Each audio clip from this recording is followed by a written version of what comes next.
कुमार पटेल आप सभी लोगों का अपने YouTube channel BK super academy में स्वागत करता हूं। जैसा कि आप लोग जान रहे हैं कि हम आप सभी लोगों को वनडे एग्ज़ाम के लिए तैयार कर रहे हैं। आपको वनडे एग्ज़ाम के प्रिपरेशन हम करा रहे हैं। तो वनडे एग्ज़ाम की प्रिपरेशन की बात करें तो उसमें हम क्या पढ़ रहे थे दोस्तों, तो हम पॉलिटी पढ़ रहे थे, संविधान पढ़ रहे थे।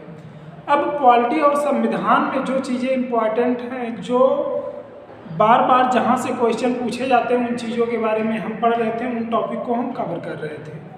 तो हम आगे चलकर जिस टॉपिक पर पहुँचे हैं उस टॉपिक का नाम है संघ।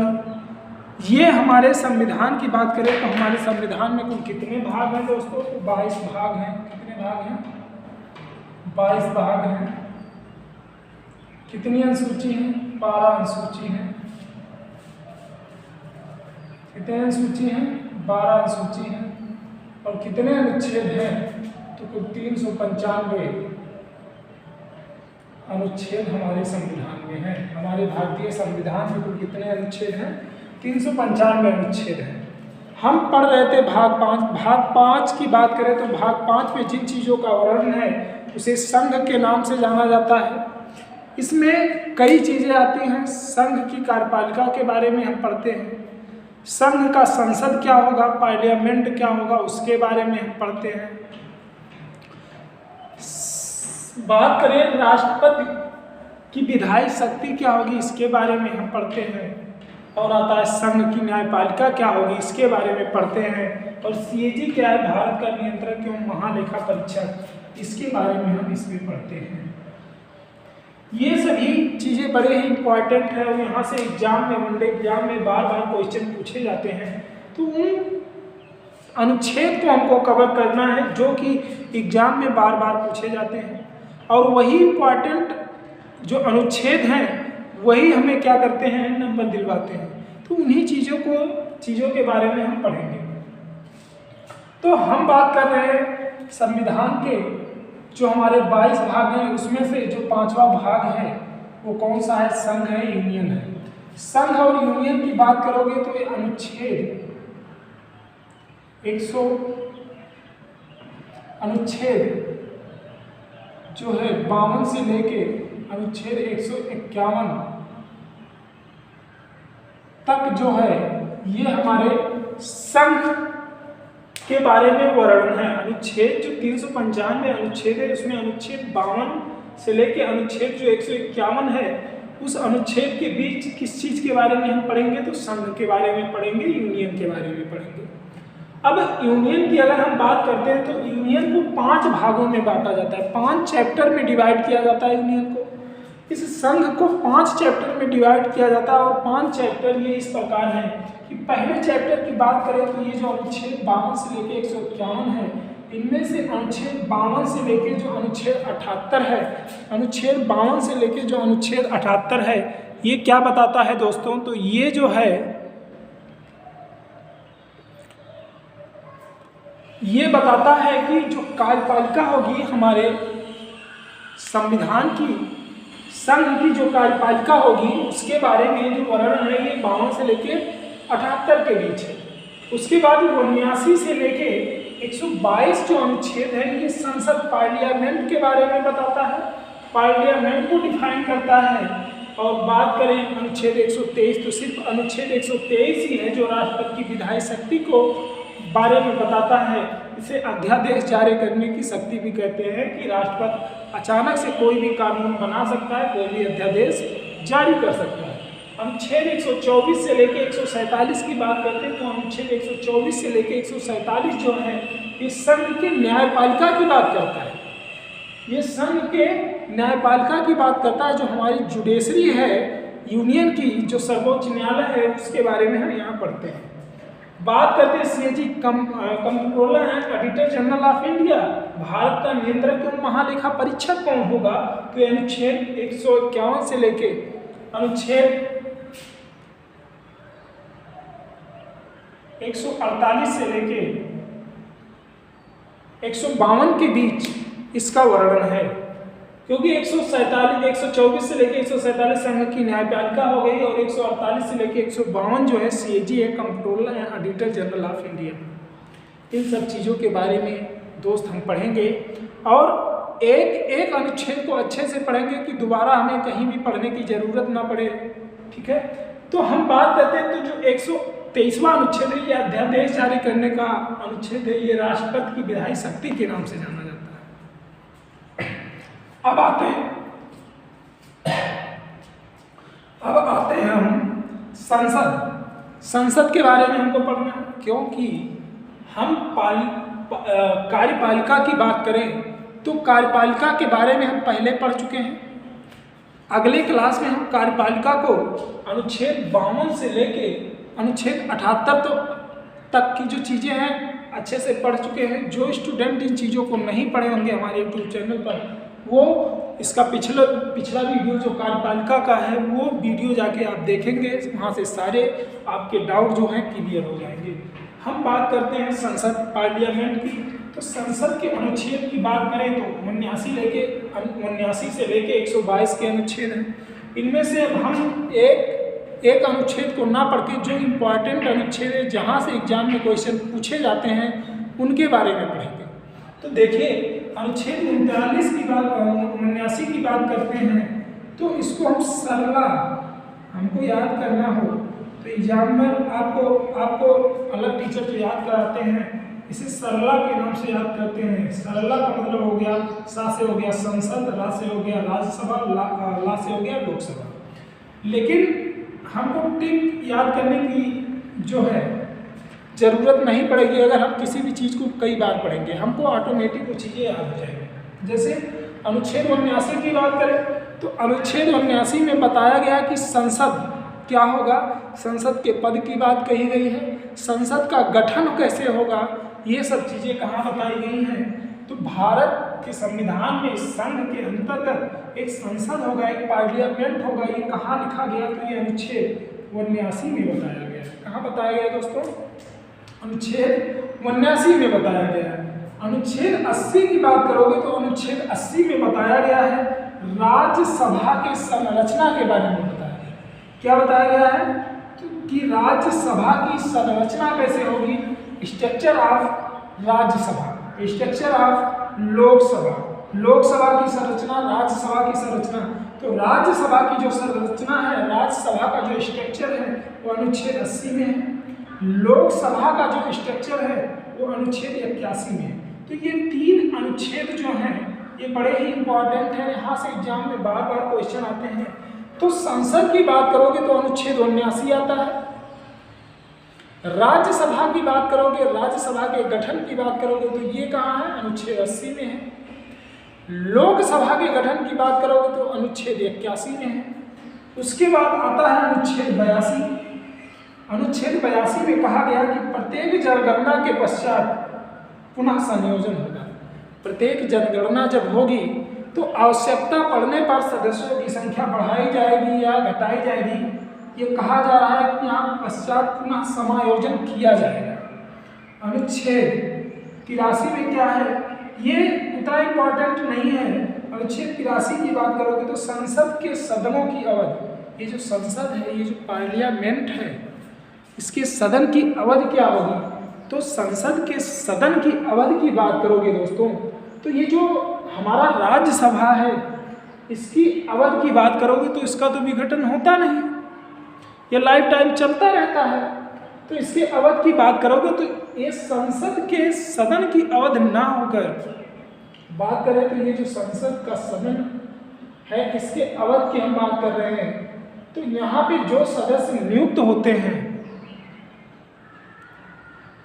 वह सदस्य क्या करते हैं, 6 वर्ष बाद क्या करता है, रिपीटेशन होता है, चुनाव होता है और अगले सदस्य आते रहते हैं। ये तो राज्यसभा में है और लोकसभा में जो है हर 5 साल के बाद लोकसभा का गठन होगा। लेकिन ये संसद के सदन के अवधि की बात हो, ये संसद के गठन की बात हो रही थी, यहाँ सदन की अवधि, ये जो सदन होगा उस सदन की अवधि क्या होगी तो ये कहाँ बताया गया है, तो संसद के सदन की अवधि जो है अनुच्छेद 83 में बताई गई।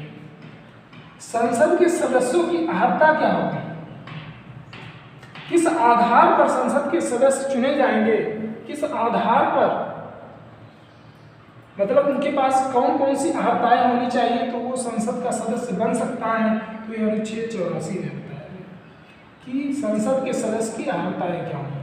संसद के सत्र अवसान और विघटन, मतलब कि लोकसभा राज्यसभा का कैसे विघटन होगा इसके बारे में, सत्र या सत्र अवसान कब होगा, मतलब सत्र कब खत्म होगा, नया सत्र कब चालू होगा, एक दूसरे सत्र के बीच में कितने समय का डिफरेंस होना चाहिए, ये कहाँ बताया गया, अनुच्छेद 85 में बताया गया है। ध्यान रखना दोस्तों, राज्यसभा को कभी भी विघटित नहीं किया जा सकता। लोकसभा को विघटित किया जा सकता है परंतु राज्यसभा का कभी विघटन नहीं हो सकता। ये कहाँ पर बताया गया, तो अनुच्छेद 85 में बताया गया। अनुच्छेद 87, अनुच्छेद 86 छोड़ रहे, इंपॉर्टेंट नहीं। अनुच्छेद 87 की बात करते हैं तो अनुच्छेद 87 में बताया राष्ट्रपति का विशेष अभिभाषण। राष्ट्रपति हर सत्र के शुरू में और अंत में एक अभिभाषण देगा और उसे किस अभिभाषण के नाम से जाना जाता है, तो विशेष अभिभाषण के नाम से जाना जाता है।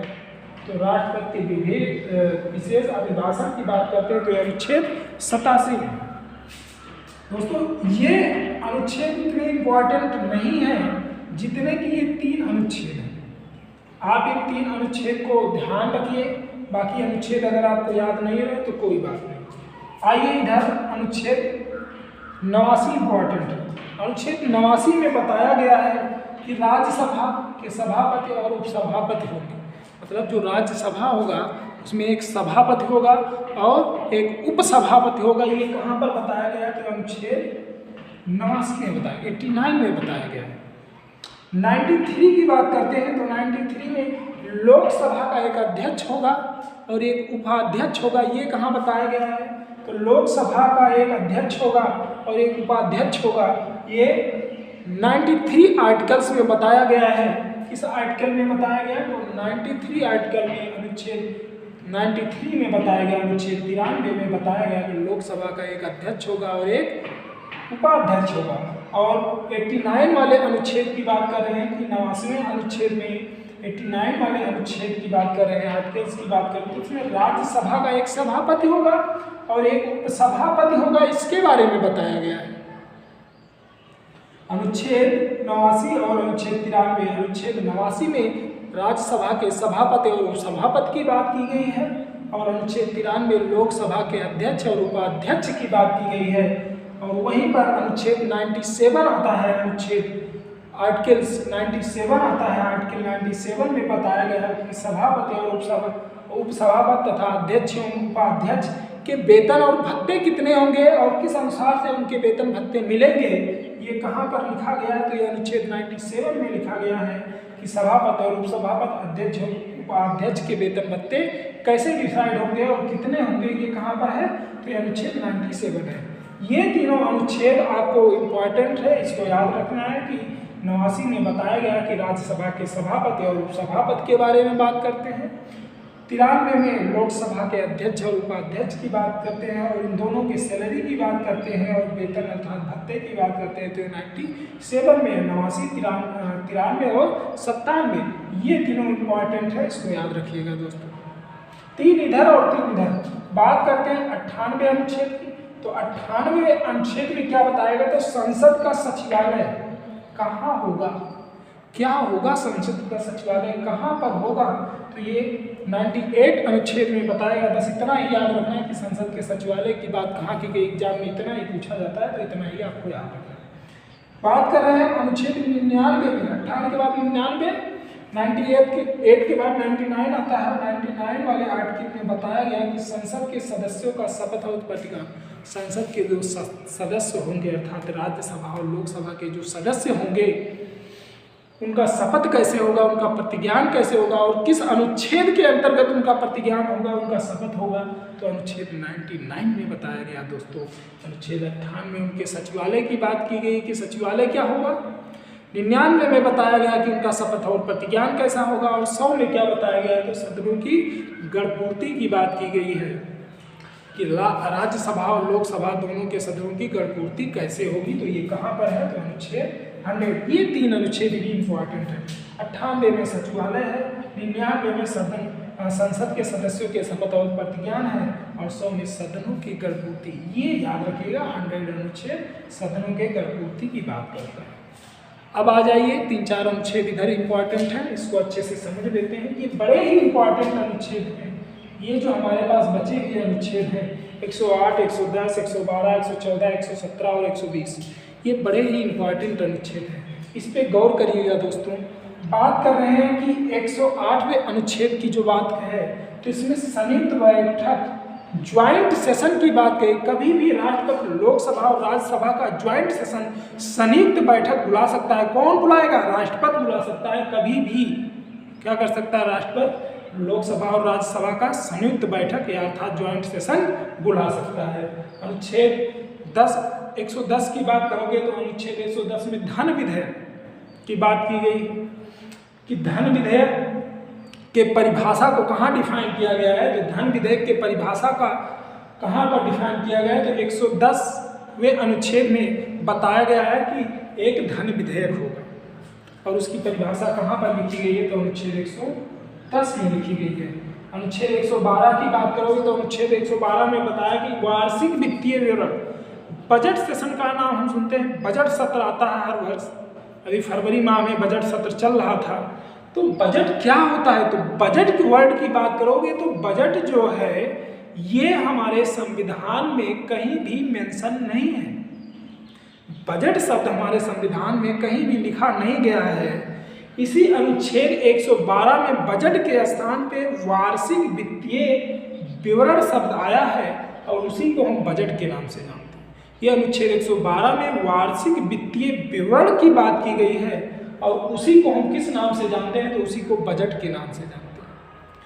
अब देखिए अनुच्छेद 114 की बात करोगे तो अनुच्छेद 114 में क्या है? विनियोग विधेयक। देखिए दोस्तों, यहाँ पर धन विधेयक था 110 में, 114 में विनियोग विधेयक है, और 112 में वार्षिक वित्तीय विवरण है, बजट की बात की गई है, और अनुच्छेद 117 में वित्त विधेयक की बात की गई है, फाइनेंशियल विधेयक की बात की गई है, वित्त विधेयक। इसके बारे में, वित्त विधेयक के बारे में विशेष उपबंध बताया गया है। किसमें बताया गया? अनुच्छेद 117 में बताया गया है। अनुच्छेद 120 आता है, तो अनुच्छेद 120 में संसद की भाषा क्या होगी, पार्लियामेंट में कौन से लैंग्वेज को यूज किया जाएगा, वो कहाँ बताया गया है? तो अनुच्छेद 120 में बताया गया। तो ये जितने भी हमने अनुच्छेद आपको बताए बड़े ही इंपॉर्टेंट अनुच्छेद हैं। खास करके तो ये जो हमारे 6 अनुच्छेद हैं, और ये 6 अनुच्छेद और ये 3 अनुच्छेद, ये 6, 12 और 3, 15 अनुच्छेद आपको संसद से संबंधित याद रखना है। इसके बाहर कभी भी कोई क्वेश्चन नहीं आएगा। शायद गलती से अगर एग्जामिनर दे दिया तो उसकी बात अलग है। तो इस अनुच्छेद को एक बार हम आपको और रिकॉल करवाते हैं। देखिए, हमने बताया कि हमारे संविधान में भाग 5 है, संघ के नाम से जाना जाता है। 52 से लेकर 151 अनुच्छेद हैं। 52 से 78 की बात करोगे तो कार्यपालिका है। 79 से 122 संसद है। 123 राष्ट्रपति की विधायी शक्ति है। 124 की बात करोगे तो संघ की न्यायपालिका है, और 124 के बाद 147 जो है संघ की न्यायपालिका है। 148 से 152 CAG, controller and auditor general of India. हमको ये तीनों चीज़ें अभी पढ़नी है। उसके पहले हम पहुंचे थे अनुच्छेद 79 पे। पहले में संसद के गठन की बात हो गई। अनुच्छेद 80 में राज्यसभा के संरचना की, लोकसभा के संरचना की बात 81 में हो गई। 82 और 83 इतने इंपॉर्टेंट है, इसको छोड़ते हैं, अगले पे आइए। 89 की बात करते हैं। राज्यसभा के सभापति और उपसभापति के बारे में कहाँ बात की गई? तो 89 में। 93 में लोकसभा के अध्यक्ष उपाध्यक्ष की बात की गई है। 97 में इनके राज्यसभा, लोकसभा, सभापति, उपसभापति सबके वेतन और भत्ते की बात कहाँ है? 97 में। 98 संसद का सचिवालय क्या होगा? 99 संसद के सदस्यों के शपथ एवं प्रतिज्ञान की बात है। हमारे संसद के अंतर्गत 2 भाग आते हैं, हमने आपको पहले भी बता दिया था, लोकसभा और राज्यसभा। 100 में संसद के सदस्यों की गणपूर्ति की बात है, सदनों के गणपूर्ति की बात है। देखो 108 में संयुक्त बैठक की बात की गई है, ज्वाइंट सेशन। राष्ट्रपति कभी भी राज्यसभा और लोकसभा का ज्वाइंट सेशन बुला सकता है। 110 में धन विधेयक की बात है, और 112 में वार्षिक वित्तीय विवरण का वर्णन किया गया है, और 114 में विनियोग विधेयक की बात की गई है, 117 में वित्त विधेयक की बात की गई है और 120 में संसद की भाषा की बात की गई है, संसद में कौन सा भाषा यूज किया जाएगा।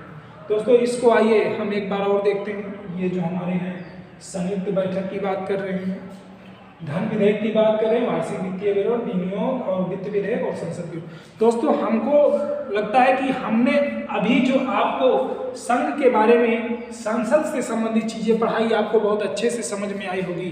तो मेरे द्वारा आपको प्रोवाइड किया जा रहा है जो वीडियो, इसको आप पढ़ के किसी भी एग्जाम में जो पॉलिटिक्स से संबंधित क्वेश्चन आते हैं वहाँ से एक भी क्वेश्चन आपके छूटेंगे नहीं, अगर इसको आप ध्यान से पढ़ रहे हैं। दोस्तों आप सभी लोगों से बस इतना ही रिक्वेस्ट है कि हमारे इस वीडियो को लाइक करिए, सब्सक्राइब शेयर करिए और सब्सक्राइब करवाइए और अपने दोस्तों से भी सब्सक्राइब करवाइए और खुद सब्सक्राइब करिए। दोस्तों आप सभी लोगों का ढेर सारा धन्यवाद। थैंक यू दोस्तों।